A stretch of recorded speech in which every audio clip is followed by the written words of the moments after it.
বাংলাদেশের সর্বশেষ গুরুত্বপূর্ণ আপডেট সংবাদে আপনাকে স্বাগত। শুরুতেই সংবাদ শিরোনাম, পরে বিস্তারিত। শুরুতেই জানিয়ে দিব, ভারত সহ 5 দেশের রাষ্ট্রদূতকে দেশে ফেরার নির্দেশ। 5 জন রাষ্ট্রদূতকে দেশে ফিরতে বলেছে সরকার। আজ জারি হওয়া পৃথক প্রজ্ঞাপনে তাদের অবিলম্বে ঢাকায় পররাষ্ট্র মন্ত্রণালয়ে যোগ দিতে বলা হয়েছে। ভারত, নিউ ইয়র্কে স্থায়ী মিশন, বেলজিয়াম, অস্ট্রেলিয়া ও পর্তুগালে দায়িত্বরত এই 5 জন রাষ্ট্রদূত ও হাই কমিশনারকে বর্তমানের দায়িত্ব ছেড়ে দিয়ে অবিলম্বে ঢাকায় ফেরার নির্দেশ দিয়েছে পররাষ্ট্র মন্ত্রণালয়। এরপর জানিয়ে দিব, এক্সিম ব্যাংকের সাবেক চেয়ারম্যান এবং নাসা গ্রুপের চেয়ারম্যান নজরুল ইসলাম গ্রেপ্তার। রাজধানীর গুলশান থেকে এক্সিম ব্যাংকের সাবেক চেয়ারম্যান ও নাসা গ্রুপের চেয়ারম্যান নজরুল ইসলাম মজুমদারকে গ্রেপ্তার করেছে ঢাকা মহানগর গোয়েন্দা পুলিশ। গতরাতে গ্রেপ্তারের বিষয়টি নিশ্চিত করেছে ডিবির অতিরিক্ত কমিশনার রেজাউল করিম মল্লিক। এদিকে উপদেষ্টাদের আয় এবং সম্পদের হিসাব জমা দিতে হবে। মন্ত্রিপরিষদের নীতিমালা জারি। অন্তর্বর্তীকালীন সরকারের উপদেষ্টা এবং সমমর্যাদা সম্পন্ন ব্যক্তিদের আয় এবং সম্পদের হিসাব জমা দিতে হবে। আজ অন্তর্বর্তীকালীন সরকারের উপদেষ্টা এবং সমমর্যাদা সম্পন্ন ব্যক্তিদের আয় এবং সম্পদের বিবরণী দাখিল করতে নির্দেশনা দেওয়া হয়েছে। এবারে জানাবো, নোয়াখালীর সাবেক এমপি একরামুল গ্রেপ্তার। নোয়াখালী 4 সদর ও সুবর্ণচর আসনের সাবেক সংসদ সদস্য মোহাম্মদ একরামুল করিম চৌধুরীকে গ্রেপ্তার করেছে র্যাপিড অ্যাকশন ব্যাটালিয়ন র্যাব। গতরাতে চট্টগ্রামের খুলশী এলাকা থেকে তাকে গ্রেপ্তার করা হয়। জানাবো, সাবেক সংসদ সদস্য আব্দুর রৌফ গ্রেপ্তার। কুষ্টিয়া 4 আসনের কুমারখালী খোকসা সাবেক সংসদ সদস্য আব্দুর রৌফকে গ্রেপ্তার করেছে র্যাপিড অ্যাকশন ব্যাটালিয়ন র্যাব। গতরাতে রাজধানীর মিরপুর থেকে তাকে গ্রেপ্তার করা হয়। র্যাবের এক খুদে বার্তায় সব তথ্য জানানো হয়েছে। তবে আব্দুর রৌফকে কোন মামলায় গ্রেপ্তার করা হয়েছে সে বিষয়ে তাৎক্ষণিকভাবে কোনো বিষয় নিশ্চিত করেনি র্যাবের সদস্যরা। এবং সর্বশেষ জানিয়ে দিব, আগামী 48 ঘন্টায় বরিশাল, চট্টগ্রাম, সিলেট বিভাগে অতি ভারী বৃষ্টির পূর্বাভাস। আগামী 48 ঘন্টায় দেশের বিভিন্ন বিভাগে ভারী থেকে অতি ভারী বৃষ্টি হতে পারে বলে জানিয়েছে আবহাওয়া অধিদপ্তর। মঙ্গলবার 1 অক্টোবর আবহাওয়াবিদ মোহাম্মদ হাফিজুর রহমান সই করা এক বিজ্ঞপ্তিতে সব পূর্বাভাসের তথ্য জানানো হয়েছে। পূর্বাভাসে বলা হয়েছে, সক্রিয় মৌসুমী বায়ুর প্রভাবে বরিশাল, চট্টগ্রাম, সিলেট বিভাগের কোথাও কোথাও 2 অক্টোবর থেকে 6টা থেকে পরবর্তী 48 ঘন্টায় ভারী বৃষ্টিপাত 88 থেকে 96 মিলিমিটার, 24 ঘন্টা থেকে অতি ভারী 89 মিলিমিটার থেকে 98 মিলিমিটার পার 24 ঘন্টা বর্ষণ হতে পারে। এছাড়াও ভারী বর্ষণজনিত কারণে চট্টগ্রাম বিভাগের পাহাড়ি এলাকায় কোথাও কোথাও ভূমিধসের সম্ভাবনা রয়েছে। প্রিয় দর্শক, এতক্ষণ শুনছিলেন সংবাদ শিরোনাম, এবারে বিস্তারিত। তবে তার আগে বন্ধুরা, অনুরোধ থাকবে এই সংবাদটিতে একটি লাইক দিন। এই চ্যানেলে আপনি নতুন হয়ে থাকলে আমাদের সংবাদটি দেখতে দেখতে চ্যানেলটি সাবস্ক্রাইব করে রাখুন। কমেন্ট করে আপনার মূল্যবান মতামত জানিয়ে দিন বন্ধুরা, আপনি বিশ্বের কোন দেশ থেকে বা বাংলাদেশের কোন স্থান থেকে আমাদের সংবাদটি দেখছেন এবং শুনছেন। এবারে বিস্তারিত। ভারত সহ 5 দেশের রাষ্ট্রদূতকে দেশে ফেরার নির্দেশ। 5 জন রাষ্ট্রদূতকে দেশে ফিরতে বলেছে সরকার। মঙ্গলবার 1 অক্টোবর জারি হওয়া পৃথক প্রজ্ঞাপনে তাদের অনতি অবিলম্বে ঢাকায় পররাষ্ট্র মন্ত্রণালয়ে যোগ দিতে বলা হয়েছে। ভারত, নিউ ইয়র্কে স্থানীয় মিশন, বেলজিয়াম, অস্ট্রেলিয়া ও পর্তুগালে দায়িত্ব পালনরত ওই 5 রাষ্ট্রদূত ও হাই কমিশনারকে বর্তমান দায়িত্ব ছেড়ে অনতি বিলম্বে ঢাকায় ফেরার নির্দেশনা দিয়েছে পররাষ্ট্র মন্ত্রণালয়। পেশাদার ওই 5 কূটনীতিকের আগামী ডিসেম্বরে অবসরোত্তর ছুটিতে যাওয়ার কথা রয়েছে। বর্তমান দায়িত্ব ছেড়ে যে 5 কূটনীতিককে ঢাকায় ফিরতে বলা হয়েছে তারা হলেন ভারতে নিযুক্ত বাংলাদেশের high commissioner Mohammad Mostafizur Rahman, new ইয়র্কে জাতিসংঘ সদর দপ্তরে বাংলাদেশের রাষ্ট্রদূত ও স্থায়ী প্রতিনিধি মোহাম্মদ আব্দুল মুহিত, বেলজিয়ামে বাংলাদেশের রাষ্ট্রদূত মাহবুব হাসান সালেহ, অস্ট্রেলিয়া বাংলাদেশের হাই কমিশনার এম আল্লামা সিদ্দিকী ও পর্তুগালে বাংলাদেশের রাষ্ট্রদূত রেজিনা আহমেদ। এর আগে 29 সেপ্টেম্বর এক দাপ্তরিক আদেশে যুক্তরাজ্য বাংলাদেশের হাইকমিশনার সাইদা মুনা তাসনিমকে অবিলম্বে ঢাকায় ফিরে আসতে নির্দেশনা দেওয়া হয়। এক্সিম ব্যাংকের সাবেক চেয়ারম্যান ও নাসা গ্রুপের চেয়ারম্যান নজরুল ইসলাম গ্রেপ্তার।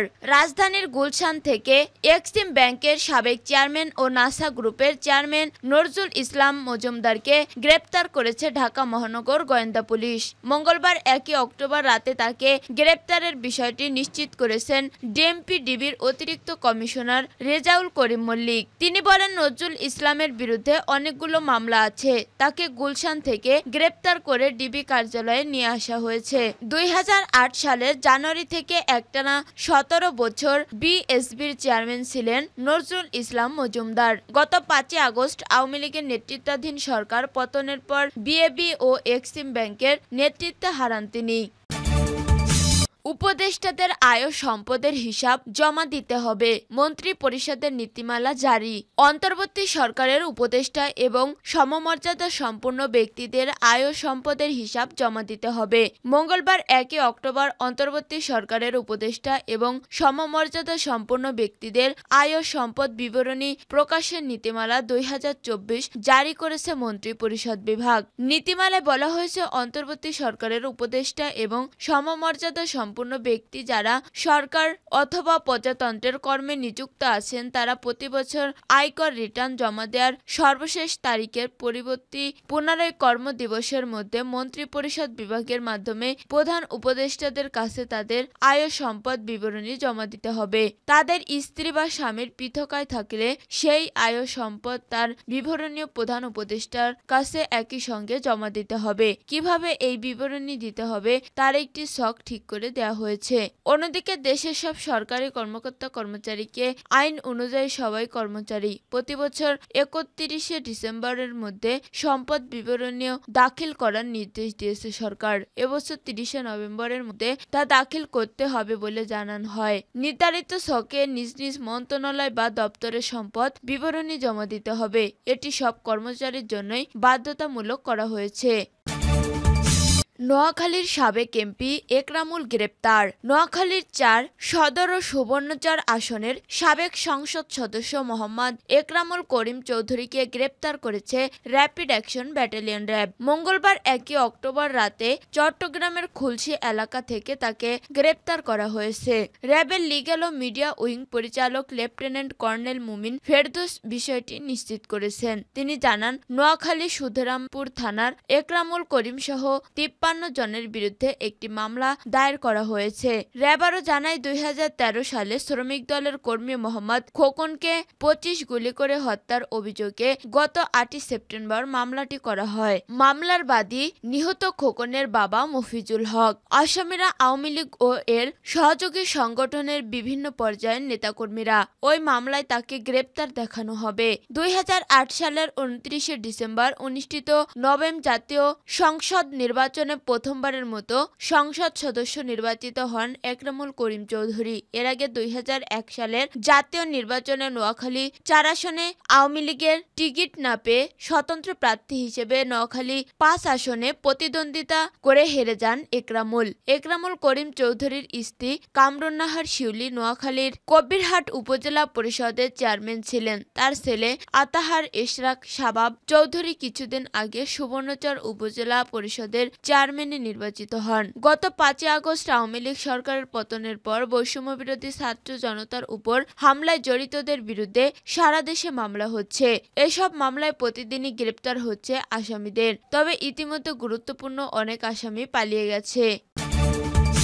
সাবেক সংসদ সদস্য আব্দুর রউফ গ্রেপ্তার। কুষ্টিয়া 4 আসনের কুমারখালী খোকসা সাবেক সংসদ সদস্য আব্দুর রউফকে গ্রেপ্তার করেছে র্যাপিড অ্যাকশন ব্যাটালিয়ন র্যাব। মঙ্গলবার 1 আগস্ট রাজধানীর মিরপুর থেকে তাকে গ্রেপ্তার করা হয়। র্যাবের এক খুদে বার্তায় এই তথ্য জানানো হয়েছে। তবে আব্দুর রউফকে কোন মামলায় গ্রেপ্তার করা হয়েছে তা তাৎক্ষণিকভাবে নিশ্চিত হওয়া যায়নি। 2024 সালের দ্বাদশ সংসদ সদস্য নির্বাচনে স্বতন্ত্র প্রার্থী হিসেবে কুষ্টিয়া ৪ আসন থেকে জয় পান আওয়ামী লীগের নেতা আব্দুর রউফ। এদিকে খুলনায় সাবেক সংসদ সদস্য এপি সালাম মুর্শিদকে গ্রেপ্তার করেছে র্যাপিড অ্যাকশন ব্যাটালিয়নের র্যাব। মঙ্গলবার ১ অক্টোবর রাতে তাকে রাজধানী থেকে গ্রেপ্তার করা হয়। র্যাব জানায় ২০২২ সালে খুলনায় ফুলতলা এলাকায় হামলা, আক্রমণ ও হত্যার অভিযোগে দায়ের করা মামলায় খুলনা ৪ আসনের সাবেক সংসদ সদস্য আব্দুস সালাম মুর্শিদকে রাজধানীর বসুন্ধরা আবাসিক এলাকা থেকে গ্রেপ্তার করা হয়। উল্লেখ্য ৫ই আগস্টে ছাত্র জনতার আন্দোলনের ফলে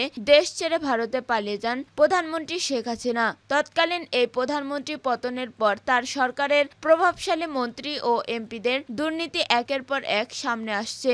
সেই সঙ্গে চলছে মামলা ও গ্রেপ্তার।